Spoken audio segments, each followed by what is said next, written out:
Joan Broadfield. I'm a member of Chester Meeting, retired from yearly meeting about 22 years ago. Not by my choice, but because apparently there was budget items. I don't think it was because I was bad, but who knows? How do I have any right to talk about sense of the meeting? Well, who knows? But I've had practice at it. I was on 2 faith and practice revision committees. And you could say, oh, see, the first one didn't work well and they had to redo it. And so, yeah. Anyway, that's a joke. You can smile. I was clerk of my meeting for too long. And in the first iteration of the revision, I was lucky enough to hear something at one of our reviews of decision making. You may or may not remember that the revision that was begun in the 80s and ended in 97 was the first time we had done literally a blow by blow about what decision making was about. And in that, we talked about stepping aside and all of that.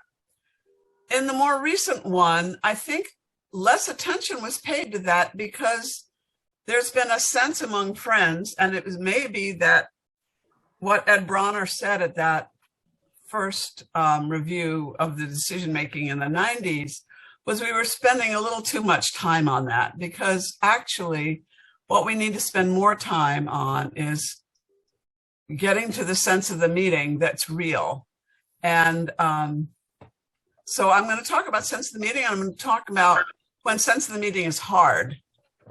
Hopefully you will help, because I would like you, if at all possible, for you to put in the chat something about a wonderful experience you had with Meeting for Business and why it was wonderful. You'll notice in the chat, I put in an experience we had, and I was clerk at the time, and we had a business meeting that resulted in a bit of a conflict during the business meeting, and we stayed with it, and we resolved it. And as a result, the 2 people who'd been coming to meeting for quite a while but had not joined actually asked to join because of that. And this was a new experience for them. They had not experienced a conflict in a meeting for business that actually didn't end in just disruption. And so I was happy that we had stuck with it and gotten to a conclusion. So my guess is maybe when I say, can you put an idea about a meeting for business in the chat that wasn't so successful and why you think that it wasn't so successful? Will I get any takers? I remembered, it was a long while ago, and the person that was clerk at the time was really excellent at sensing the meeting. And I listened carefully as there was one person that was against what was going on, and the person seemed to dig deeper by the minute, you know. And I watched with finesse this person easily moved, taking in the whole sense of what was going on, not just the man standing there talking, not just the other people who were agreeing with it, but the entire room. And in the end, the last thing he said was, I'm getting the sense that we really can't go any further. So I suggest that we take it up at our next business meeting. And everyone just fell back. It was so wonderful. I haven't been in a situation like that for a long time, but that stuck. And it was so wonderful, and so much of the spirit of who we are as Quakers. So that was a good example. That's a really good example. Yeah. Yeah. So what the person didn't say, but they might have said, is the sense of the meeting is we're not ready, because it clearly was the sense of the meeting. This is where sense of the meeting sometimes gets confused with unity. And one of the reasons I was really happy with the way Nancy wrote the children's book is she makes that very clear. You get a sense of the meeting and then you test for unity. So the sense of the meeting is just as you say, it's that sense of the whole body is there or they're not, but that's the sense of the meeting. Mm-hmm. I see. So on the other hand, Susanna says, I'm always disturbed when issues are presented as completed and business meeting is asked to rubber stamp something that might be unhelpful. So I was at a meeting for business when a clerk who actually was a good clerk, a couple of things were going on, and I think she was tired and perhaps not well. We learned later she was not well. And there was a member who was disruptive, responding to another person's statement. And instead of calling for worship, or there might have been a short pause, but we went on. And that actually had a very bad effect on the whole body for the rest of the sessions. And it's hard, of course, when you have a body, a person responding to someone on the floor. It can be sometimes hard to figure out whether one should ignore it or whether one should pay attention to it. I'm wondering if you have any thoughts about that. What happens when someone does something loud and disruptive? It sounds like Patricia's example was one of a clerk who hung in there and did it without being sucked into the fray, as it were. There's a wonderful pamphlet published through the Michener Lecture Series in Southeast Yearly Meeting called Pray and Pay Attention. And incidentally, it's also in the library. It's done by Charlie Brown, who was clerk of the yearly meeting in the late 60s, during a time when there was an attempt by some African Americans to make the point that Friends needed to pay more attention to sharing some of the wealth of the African Americans. Sometimes termed the Black takeover, and it was not a Black takeover. Charlie describes the process, and what's really wonderful is you can see how it was not a Black takeover. He was very patient listening, and it was during yearly meeting sessions. And it did not get resolved quite the way anybody wanted at the end, because yearly meeting sessions are a particular length of time. So one of the things that happens sometimes is people feel like they have to come up with the answer right now. If you have seen the pamphlet by Barry Morley, Beyond Consensus, Salvaging the Sense of the Meeting, he something he says, this is not a direct quote, but it's sort of I took it from that. When we choose consensus, which is sort of deciding quickly without really going deep, the process that moves us forward helps us toward unity. I'm sorry, read the wrong sentence.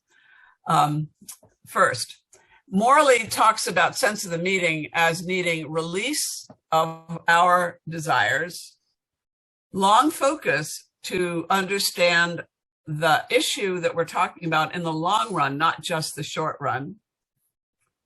And in doing that, some transition to light. The process moves us forward and helps us to unity. But sometimes we use consensus because we decide the immediacy of the decision is more important than moving towards spiritual completion as a gathered people. Consensus gives us functional, utilitarian decisions whose main value is that we get to them sooner rather than later. I typed wrong. The problem is that we then lack the truth that we know that we can do if we take the time and if we center and let go, release our own desires to help the body find the sense of the meeting. In the sense of the meeting, transformation occurs, and we can feel changed, and we can feel it in a literal way, a loving presence with us, in us. And it manifests in the love we have for another. When Patricia spoke of the clerk taking that time, that's exactly what the clerk was doing, taking the time in love. This is a Quaker equivalent of community and of communion. If you think about it, I don't know how many of you have been in other religions that serve communion in a different way. I have had that, and it's a nice experience, but it is not as deep as a meeting for business where we really center into what we think we're supposed to be doing. Laws do not transform hearts.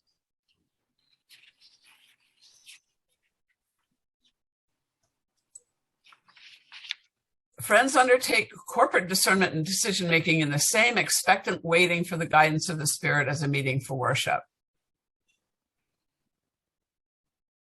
When all those attending the meeting seek to release whatever preferences or opinions they may have on an issue before it is considered and become open to the leading of the Spirit as they would in a meeting for worship, we can truly discern God's will. Or, sometimes I have a dear friend in my meeting, 91 years old, strong, and doesn't sure that God is exactly the word for him. Okay. But he has never been in a place where he has not been part of that very much centered seeking. And I would say there's also a new Pendle Hill pamphlet about an atheist. I forget the title of it. It's relatively new. And the person who wrote is an atheist, and he's a friend. He's a lifelong friend. His was born into the Society of Friends. I do not use the term birthright. Sorry, don't do it. But he's also a convinced friend. He's very much a convinced friend. And yes, Selwyn Smith, that's right.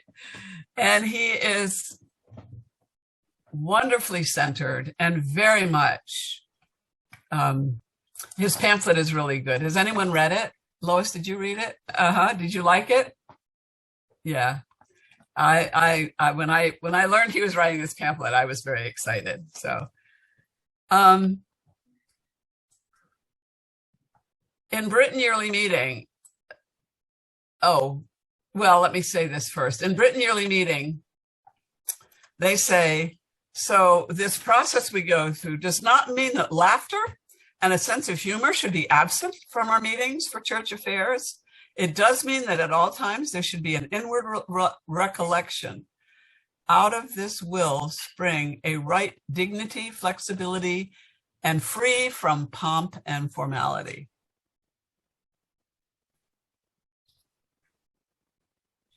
The sense of the meeting is the outcome of a spiritual process characterized by deep listening to each other and trusting God's guidance.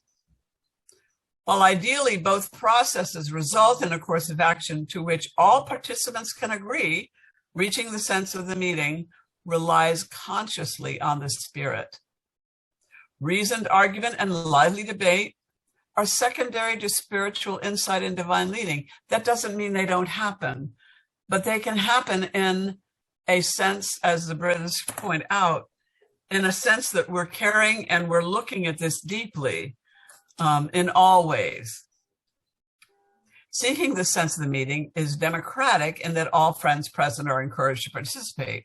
However, it goes beyond democracy in its expectation that participation sets aside, participants set aside their personal conviction in order to be led by a guide beyond the self.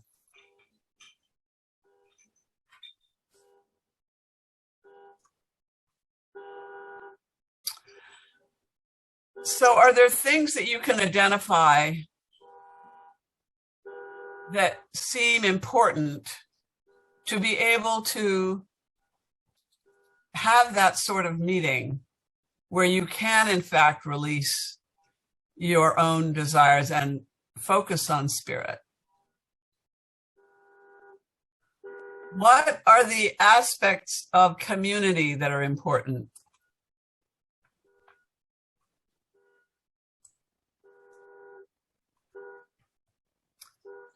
Well, I guess I'll have to hop in with this where we are right now. We have been apart for a long time because of COVID, and we're moving back together again, connecting again. And while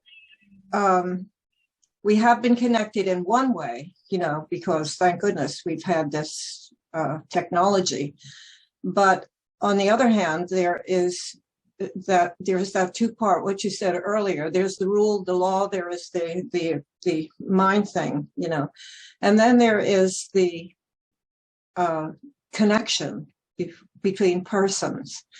And in Faith and Practice, it tells us that we are a gathered body, and that is physically a gathered body. And because there is a spirit, the light and the spirit connect in a particular fashion, a particular way for all of us. So in a way, we're going to be, as we move back to being together again, we are facing something new. There was a break in something like that, and now we're coming back into it again. And so if we can come back in the sense that you're talking about, in a more soft way, not just a task way to move back, but back in where all of our faculties are at play, mind, body, spirit, all together coming back in the same place. And I happen to trust that this is the way it's going to be in our meeting. I mean, I'm like grounded in this. I mean, it's got to be a leading, because that's all I can call it, because I'm so convinced in this that we have an opportunity to move together and in a brand new fashion, really. And it will be a newness. You said the word trust. Mm-hmm. Yes. Mm-hmm. And trust each other, trust the process, trust a lot in the moving forward. Trusting that the body can, in fact, discern what spirit is asking. Yes. And years ago, when someone was asking me about what was wrong with a particular thing we were doing, and I said, there's no trust. She looked at me in shock and she said, trust? I said, yeah, we need trust as friends. It was something she had never thought of. And I wonder sometimes if that's true with friends. There's maybe an assumption that we must be trusting and therefore we don't talk about it. But if we are not in a place where we trust, how do we talk about authority? How do we talk about leadership?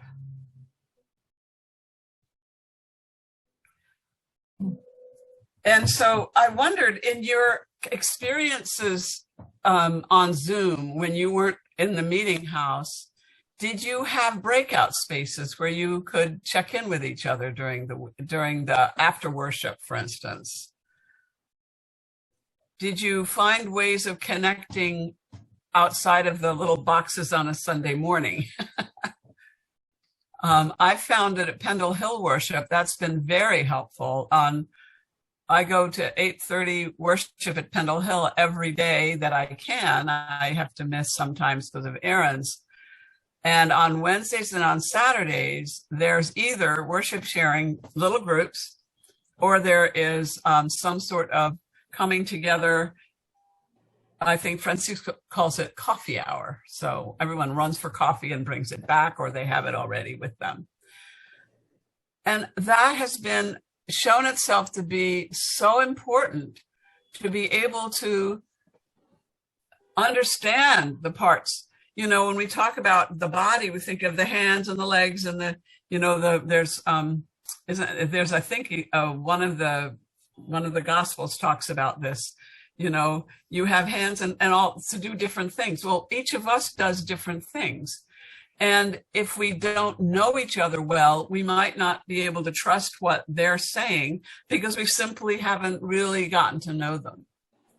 So trust is really important. Well, Tom, you have something to add. I do. It was in my mind, it was keyed by what Pat was talking about, the contrast between attending meeting or business meeting or worship by Zoom versus in person. And I find that my feeling a sense of being a part of the whole is much greater when I'm actually in the meeting house, as I was this morning. And I want to mention what I should have thought of earlier when you were questioning us, and that is that 2 or 3 weeks ago at 4th and Arch Street, we had a Saturday retreat all day. Oh, nice. In the meeting house. And it was a rainy Saturday. But what we found was the 20 or 25 of us who participated from 8:30 to 4 is that as we progressed through the day, we began to feel closer and closer and in unity. And a number of the participants said in the afternoon that they thought it was a remarkable experience. Ray was part of it, and he would confirm what I said. And it involved a lot of frank sharing of our inner selves with one another. And what I'm thinking is, and this may evolve into a question, is that was a wonderful experience. It took all day. And in the meeting house, now in a meeting for business, we don't have that opportunity to grow closer and closer by sharing and revealing ourselves, so that it potentially becomes more difficult to reach unity. How do we overcome that? So you make several points, and I don't want to lose any of them, so I'm writing down. You talk about the in meeting and the closeness, and I would just say yes. And if you have a Zoom component, that doesn't mean you can't have a similar conversation among those on Zoom to experience in the breakout spaces, as I was talking about that we do at Pendle Hill. There are ways to do that. So, and often also, we might get really good at this and be able to do it blending both in and out, but we won't go there right now. I just wanted to point that out. In terms of business meeting, well, what are some of the problems we face sometimes with business meeting. Does your meeting ever have people who complain it's too long? Well, I'm going to retreat from this. No, I understand that. What I want to point out is I'm not venturing forth with opinions about this because I'm so new. I'm only a 2-year member at greatest. You're doing fine. I love your question. I just want to say, so one of the challenges there's the word I'm looking for, challenges we face in our meetings is that there are people who just want to, they have busy lives and they want to make sure we get the business done and over with. That's one of the energies that's available to members in the meeting that can work against the kind of opportunity that a clerk could take in a business meeting. I have been present in business meetings where the clerk has said, we have this question. A lot of us have feelings about that. Why don't you turn to your neighbor and talk a little bit with your neighbor about the feelings you have about this subject? And they time it. And then the clerk calls them back. And there may be what I would call a harvest of the feelings that came forward. So they get shared in the business meeting. That is something that can happen. And I will say, it can be hard for a clerk to get people on that page to be able to do that sort of thing in a business meeting because of the need people have to face the business and do it. But it is something a clerk can do. And it may be that they don't do it every time, but if it happens at particular times, it might be a way of helping, first of all, helping members feel that a meeting for business can be more than just simply business getting done and can be a place where we get to know each other a little more. Are there any other thoughts folks have about that?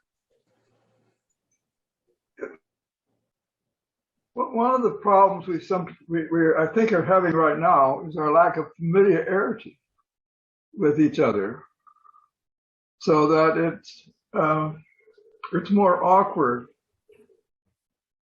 holding the meeting. It's more difficult to fully trust each person is really speaking their real mind and what they really think, and that they're really open to what we think and to our truth. And so there are ways that one can address that during the week or on the weekend before the meeting. Remember, we only have we're monthly meetings, right? We have one business meeting a month. So there may be ways, I can remember one meeting I know during the same gender marriage challenges. That meeting spent a lot of time during the week getting people together to talk about things about it. It took them literally years to come to unity. And it's an example of a meeting that actually felt very much they were in unity, despite the fact that one person absolutely was not part of that unity. And that gets to what Ed Bronner's comment was when we talked about unity at the decision-making conversation in the either late 80s or early 90s. And Patricia nailed it when she said, this is the body that is coming to this decision. This is not 20 people coming to this decision. This is the body. And that's hard to think about. We don't live in a world that talks like that. But in this particular case, this particular person had for years just been unable to go there with any, she had not attended meetings that were planned. She just wouldn't, go like this. She wouldn't engage at any discussion. So she clearly did not feel part of the body. That was really clear. And it was very sad. She had been a member for over 30, 40 years. And it was a heartbreaker, and she never came back. It was a very sad thing. And the meeting felt absolutely clear that they had no choice but to go with what they felt was the will that they felt of God. So it's not easy. So what can happen, and what happened in this case, is there were definitely outreach to the person to see that she was all right, to make sure she knew that she was loved by the meeting. And it was not enough for her. But that kind of treatment can help in some circumstances. We have pardon? Most of us are human beings. Right. And sometimes human beings suffer from glitches and we get stuck. And we're not open to the leading of the Spirit. Right. And we become very hard to deal with. Right. For whatever reason. And, these days, think of all of the ways that we are seeing brand new things out there that we never thought about. And yet there are people who are really clear about them. And if we want to be part of understanding what might be true, the thing we don't want to do is walk away, right? We don't want to walk away. We don't want to go, oh no. We want to be open to a possible truth we hadn't known. And we can't do that if we cut ourselves off. So another meeting in that same time period, I love this story. Another meeting was wrestling with the same question. There was one particular person who was really clear that he was not supporting. There was a couple that had asked for marriage, and he saying no, no, no, no, no. And then they sort of said, okay, we'll step back. But then someone else came with a question. And he was like, no, no, no, no, no. And they, again, worked on this as a meeting for a while. And he wouldn't engage. Like our other friend, he wouldn't engage.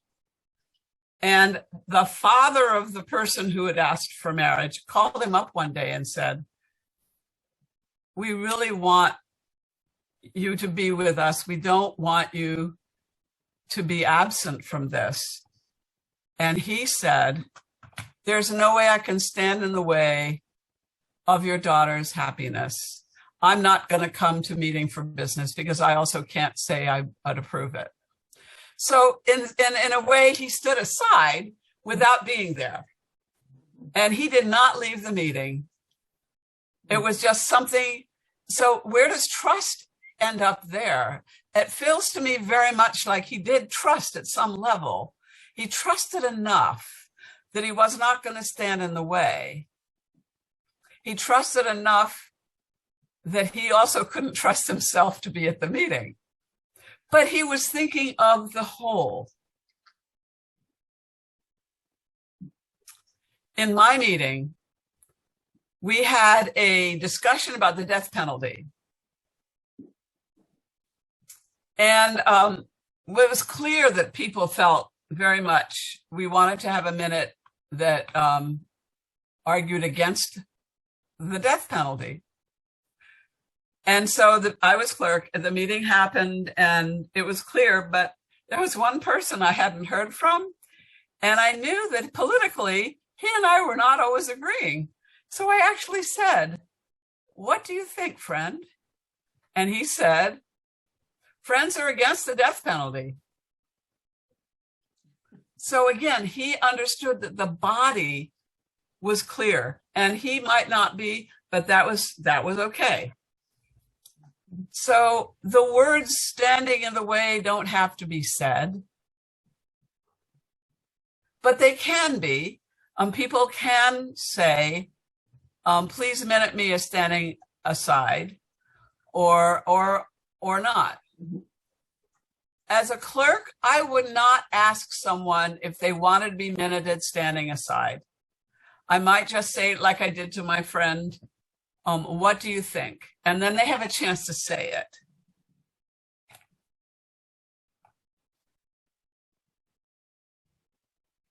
I choose to use the words that brings the body clearly together. If someone says, I'm not in unity, then I might say, I might ask at that point, is this something you feel strongly about? I would probably say, maybe something like, I'm sensing there is unity in the group. The sense of the meeting seems strong.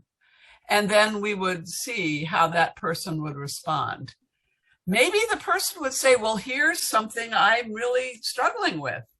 That might give us some more chance to listen and worship.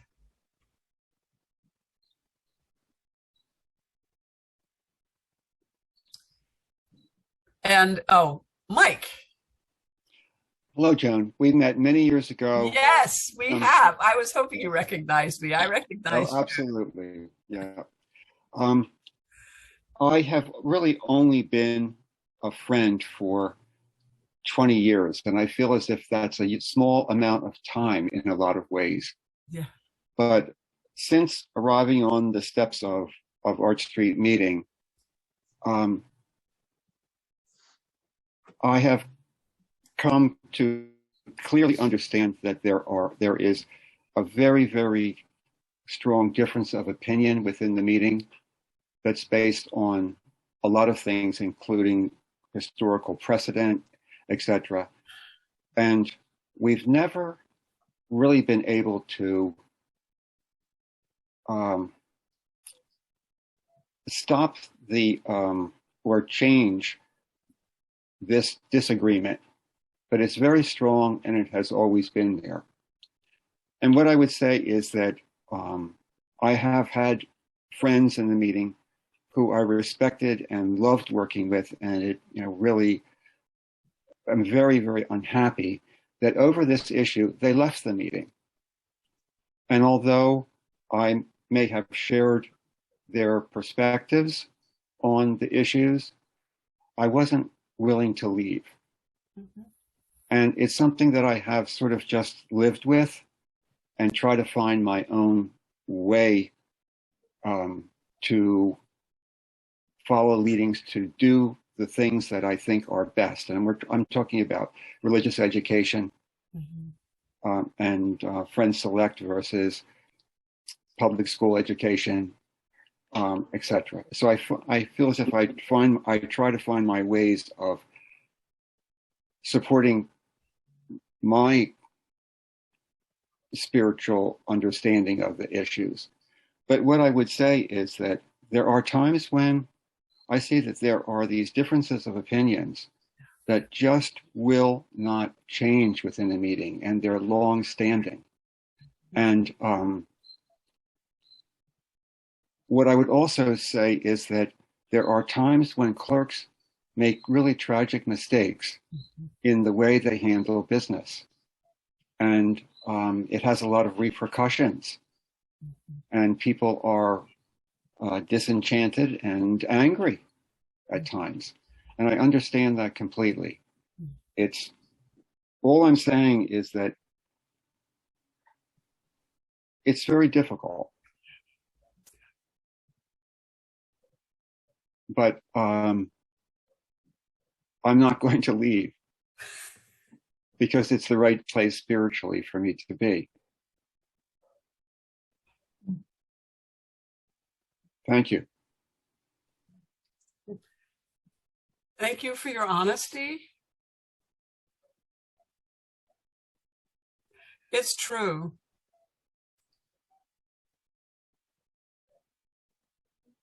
There's aspects of our Quaker community that may not be as open to hearing another spiritual guide. And so one of the ways some meetings deal with something like that, and it sounds like you have retreats, but sometimes it's like a focus of a particular issue, and there is a sense of coming together and really wrestling with it. This is a place where we are not that great as friends. Long ago, we misidentified conflict as war. When we did that, it was probably something to do with the split, which felt like a war. I don't know. I haven't done the research. But what I do know is that the early advices in Friends say nothing about peace. They talk about war. So war was a real thing in Friends' minds, and it was very troubling to them. Recently, and I'm trying to remember where I read this, I love this, someone identified what starts a war. What do we always say? What do we see in the paper? Oh, the conflict among the Israelis and the Palestinians. That is not a conflict. That is a war. How did it start? Well, it's about land and ownership and, who wants it and what they won't talk about because it's too hard.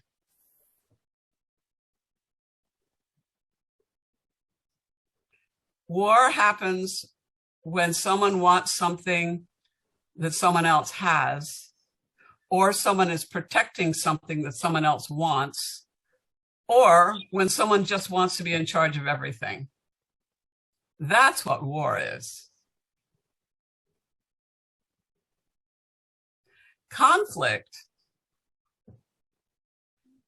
is a difference of opinion that can be pretty strong. How can we make sure that our meetings are not acting in a warlike fashion rather than conflict that we could talk about? I'm trying to write more on this issue because it really speaks to my experience of Friends in a very sad way. I have not been, I've not seen I've seen some examples where I've done really good work, which Friends don't know about because we don't talk about it, because conflict isn't something we want. Conflict, I'm convinced, is a gift from God. And those words were part of an article that Shel Avery wrote many years ago, but she got it from a Mennonite who wrote it before. Conflict is a gift from God to help us work through important differences that we can work through together. If we ignore them, they won't go away.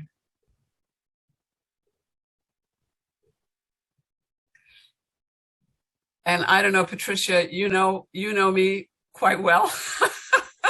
And you know that I can go head full of steam into and I've learned to smile a lot, when I want to say something disagreeable.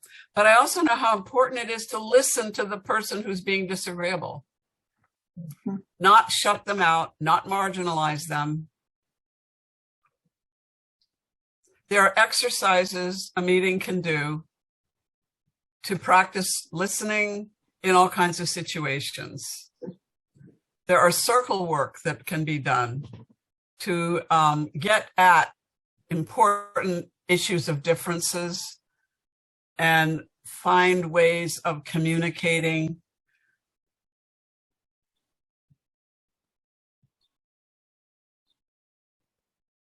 Ray, do you have your hand up? We are all individually responsible to follow the will of God. That's an individual thing. And this is something we have to do in the context of the whole world and our whole meeting. And what is the will of God? That's something we have to find. Does God want us to stand up and prevent the meeting from doing X? What is his will? That's what our interest is his will. So, that's the meaning of worship. So individual discernment is one thing. Yeah. Individual discernment is one thing. And there are clearness processes to help a person understand whether what is being sought is actually the will of God or perhaps some deep buried individual desire. The body of the meeting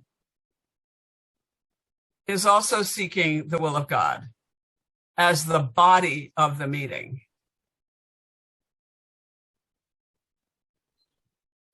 And the only way we do this better is practicing. You know, I did not practice the flute as much as I should have, and I'm not as good as I wish I were. And today I was just strumming the guitar thinking, oh, I wish I'd practiced. Practice really does matter. Practicing being together in a body, practicing discernment individually and corporately. They're not the same. You are a person, you have a life. That is your discernment about your life.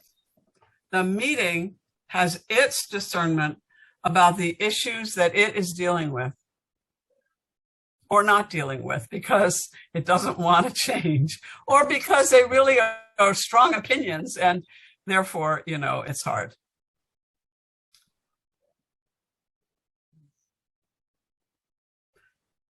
Okay. So do you have any questions?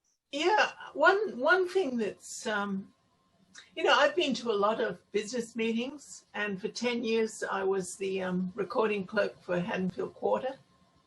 So I've been to a lot of Haddonfield meetings, and also when I've been visiting other Quaker groups. I mean, one thing that's interesting is I always have been invited to come in and into their business meeting, and that's rather interesting. So I've listened to a lot. One thing that concerns me is when it seems like there's a time limit on the business meeting. We've just got to get through it. We've got so much to do. We've just got to move on to the next. And that's something that really concerns me, because you know, and that is much easier to do on Zoom, you know, than in person, because you know, you can't see people rebelling quietly because, you know, we're not very good at, you know, being obnoxious, which is probably what's needed in that case, just to sort of slow things down. And the idea of coming back for another, and the thing too is the business meeting is it's called Meeting for Worship with Attention to Business, Right.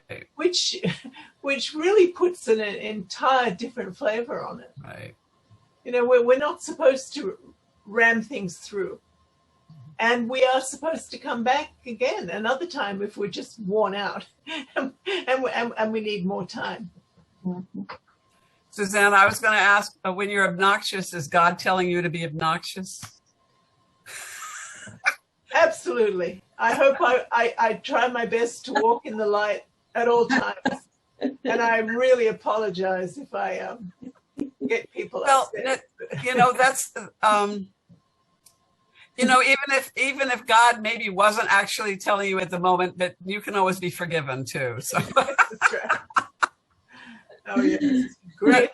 I rely on grace and miracles at all times. Yes. Good thing, grace and forgiveness, right? So I think what the English say about humor is really true. I mean, we can be spirit-led and still have a sense of humor. And we can be spirit-led and still get angry and say something. And that is the moment where everybody would be good to sink deeply into God's love for that person. And that's not always easy to do.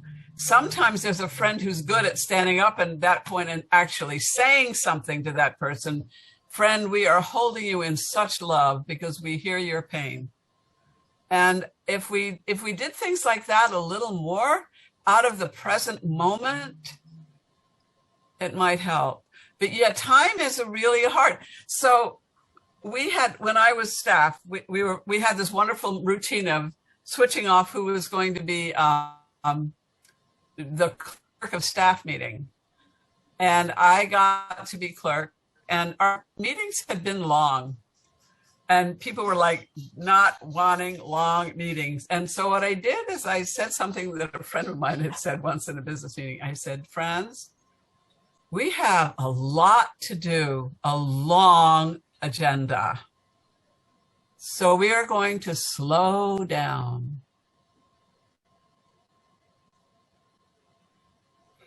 And it worked. Totally counterintuitive. I think it's a Buddhist thing, but I'm not sure. My friend who told me this had Buddhist tendencies, so I'm suspecting that's where it's from. But what really helps when you're in a situation where it's hurry, hurry, hurry is breathing and staying focused and slowing down. Yeah. Wow. So Lois, you ask, what are the steps to bring a conflict to conclusion? So one of the things the clerk would want to ask in a situation is everyone here who needs to be here for this item of business? Has everyone been heard? If the person who is actually not doing a good job, because as clerk, someone in support of the clerk can say, clerk, I know this is an important issue. I am sensing there are some people here who have something to offer. Perhaps we need to either hear them now or break and have, and come back, or hold this over to the next meeting. Sometimes people think that supporting the clerk is all about being a yes person. No. Supporting the clerk is about supporting the process of making sure the clerk understands what people are experiencing in the group. In a group I'm part of, we talk about juicy faces in the audience, in the group, to be very supportive of the clerk in positive ways, so the clerk knows that they can trust us, so that when we say something like that, the clerk realizes we actually have the clerk's interest at heart. That's, again, building the trust of the group.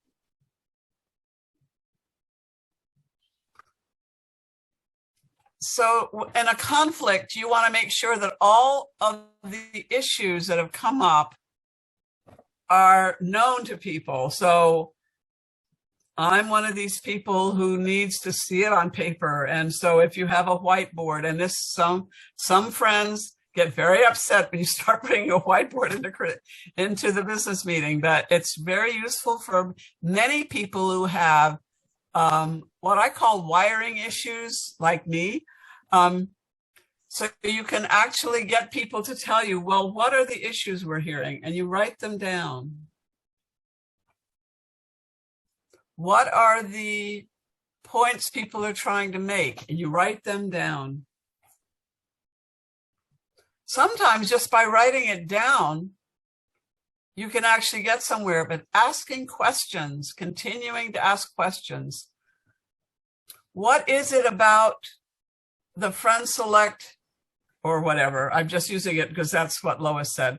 What is it about the money that we're giving to Friend Select that really bothers people, and why? Write it down.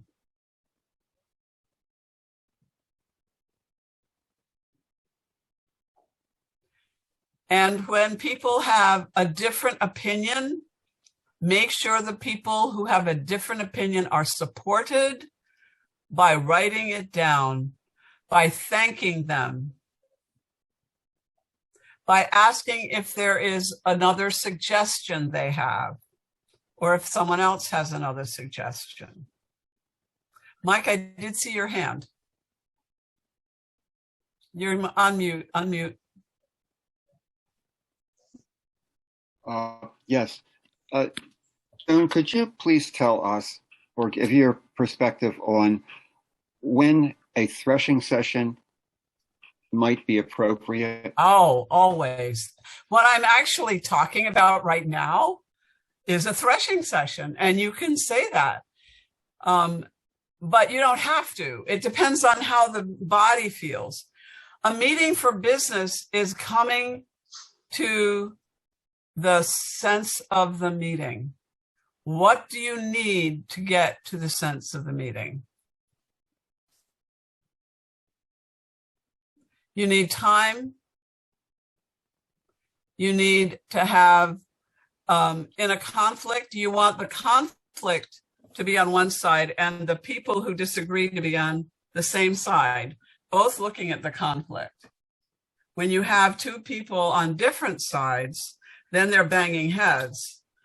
So you're trying to reframe the issue in a way that can get everyone on the same table. These, incidentally, are mediation techniques. I was a mediator for a long time. But that's really what we need to do more of. And I'm glad you mentioned it, Mike, because I didn't say threshing session, but that may be how that would all start. The clerk might say, you know, it feels like there could be a time where we have to thresh this out. We could do it now or we could do it later. And friends might decide to do it now, or they might say, you know, let's give ourselves some time and come back to it. There is never a decision, if we're working on friends process, there's never a decision that's guaranteed when you start on any issue. You are seeking the community to come to a decision after deep listening and seeking God's will.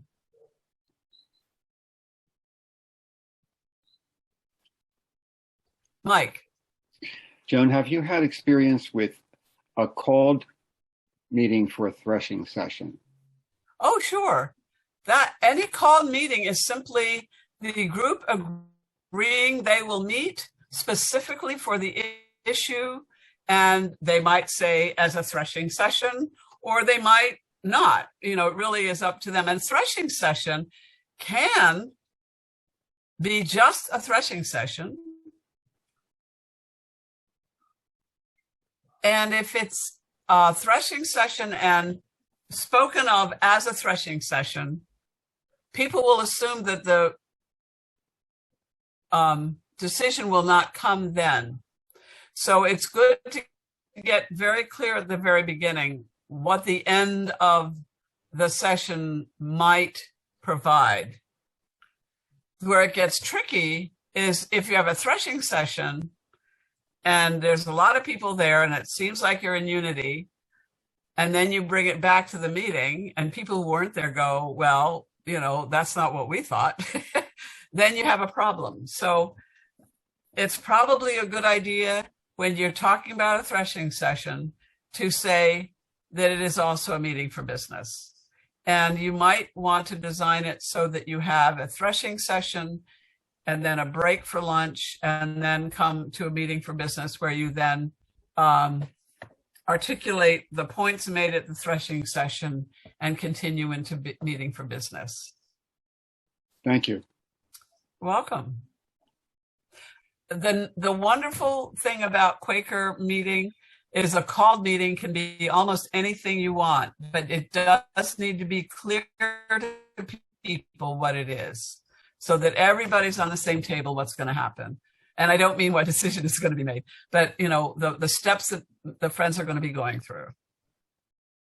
So there could be, I'm thinking, Mike, of the one of the issues you mentioned, the thing about Friend Select, it could be you will have a threshing session about that. It won't involve getting to a decision. You might have another threshing session about it. You might, I mean, this is what happened in the whole issue of same gender, you may remember actually, same gender relationships. There were threshing sessions and threshing sessions. Those are times, they're so valuable. They need to be well clerked. There needs to be the sense that we are a body working on this problem hard, and it's difficult, and we are working together. We're not on different sides. We have different perceptions, and we're going to get to know each other through threshing it out. I mean, think of the visibility of threshing, what that's about, you know, separating wheat and chaff. So you're getting to understand what people are feeling, how that all breaks out in the issue. Mike. Joan, what is your experience with having someone clerk a threshing session, but not the clerk of the meeting, that someone else is asked to clerk a threshing session? Years ago, when Yearly Meeting had threshing sessions at Fourth and Arch, when we were meeting at Yearly Meeting at Fourth and Arch, there were several. We were breakout rooms with threshing session, and there were other facilitators. What you need for a threshing session is someone who knows how to facilitate, basically, you know, the issue. That they need to know what the issue is. They need to then, you know, learn more about it, maybe interview some folks in the meeting, but they themselves don't have an opinion. They are just there to make sure that voices are heard, that notes are taken, and that they can provide all of that to the meeting afterwards. Thank you, Joan. This has been very helpful to me. Great. We have not used threshing sessions enough. I don't know where we stopped using them, but we used them very effectively in the 90s and the 80s. Mm-hmm. And I've missed them terribly. I think one of the reasons we are not doing well as a Yearly Meeting community is we haven't had enough threshing sessions. Does the term threshing session, do you think it's frightening to some people? I think they don't know what it is. I don't think it's frightening. I think they have no clue. If they are frightened, it may be that they're holding on to something really tightly and they're worried that it's going to disappear. Now, thinking about myself, I can think of a particular issue in my life where I felt kind of paralyzed by that. And I didn't want to learn anything more because, you know, what I knew was right. So yeah, there could be that sort of thing. But it's very helpful to be in a place where you can hear things you don't agree with and know that you love that person, you love that meeting, and you will stick with whatever to get to a place of better understanding about the whole thing. I think if I were going to look for someone who was not the clerk of the meeting, and the clerk would want to be clear about this as well. I mean, I wouldn't want the clerk to feel like the clerk isn't being chosen because the clerk is part of the meeting and they can then participate in the threshing like a regular person, which is very useful to have a clerk being able to do that.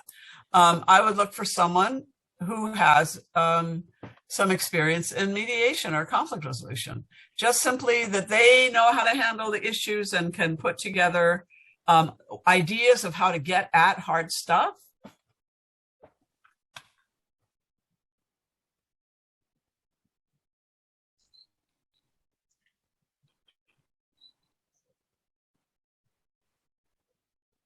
Oh, I see Lois is saying, what are the steps to bring a conflict in? Oh, we were talking about that, weren't we?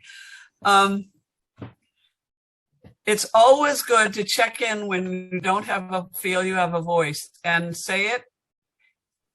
Okay, so I said earlier, make sure you listen to people who are angry. And I also know it's not a Quakerly thing often, sadly. We like people to be nice, and we don't necessarily think that if they are being angry, they're being kind. So it's a hard row to hoe. And so it's true, as my mother would say, you catch more flies with honey. So the more you can, in fact, put on a smile, the more you can stick with the focus of loving that person you're talking to that's making you crazy, the better.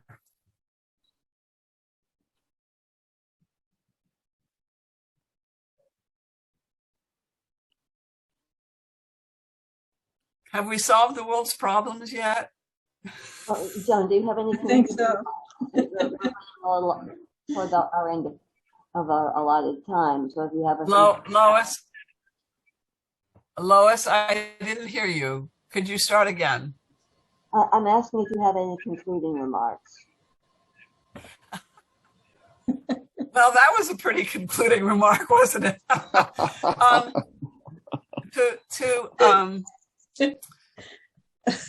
I would love to think I could wrap it all up in a bow. I love that we are wanting to get to the right place. Oh. Give it the time it needs. And I hope that some ideas that you've gotten from what I've said will help you in thinking more creatively about how to deal in your meeting with any kind of conflict that comes up. We need to be able to feel deeply recognizing any call we get internally to say something in a group to help get the meeting back in balance. It's probably a question and not a statement that will help. And thinking about getting the meeting on the one side and the problem on across the table might also be helpful. And as Barry Morley has said, it's the body that is in unity. It's a body, it's the sense of the body, the sense of the meeting that we're working for. Thank you. Thank you. Okay. Yeah, thank you very much. You're welcome. Good night, Joan. Good night, everyone. Good night, Mike. We got to talk about public schools, Mike. Yes. Oh, yes. Yes. I will contact you. Come Great. again, Joan.